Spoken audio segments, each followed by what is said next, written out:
Macam mana kau nak tahu mono tu bagus ke tak bagus? Main ni aku ajar macam mana kau nak test. Cantik lah mono abang pakai tu. Brand apa Kan dah buat video. Apa yang nak tanya lagi? Tak reti membaca ke? Tak nampak ke? Mono ni Sofili. So yang macam ni ada dua option lah. Aku either ambil Y suku punya atau LC. Tapi yang LC dia ni bukan 200 tau. LC punya 203. Mana color? Untuk Y suku punya variant ada tulis kat sini Y suku atau LC. Untuk Y sukunya pula bukan 205 tapi 208. So kenapa tiba-tiba aku nak tukar kepada mono Sofili ni? Orang cakap unik lain macam sikit. Sebab selalu orang tabung letak kat sini lah, bracket apa semua kan. Kali ni tabung dia ni Chinonet Lepas tu dia melekat sekali dengan mono. Lepas tu dia punya adjuster tu lah, ni tak silap aku macam Hilo Sofat dia lah kot. Macam CNC merah hitam ni.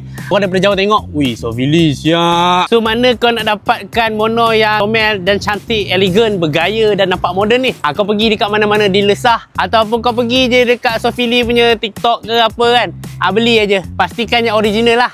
Aku rasa itu je lah kot. Tak ada benda lagi kot nak cerita ke dah. Ada pula korang suruh aku belanja pula. Beli lah sendiri kan. Mantap boy.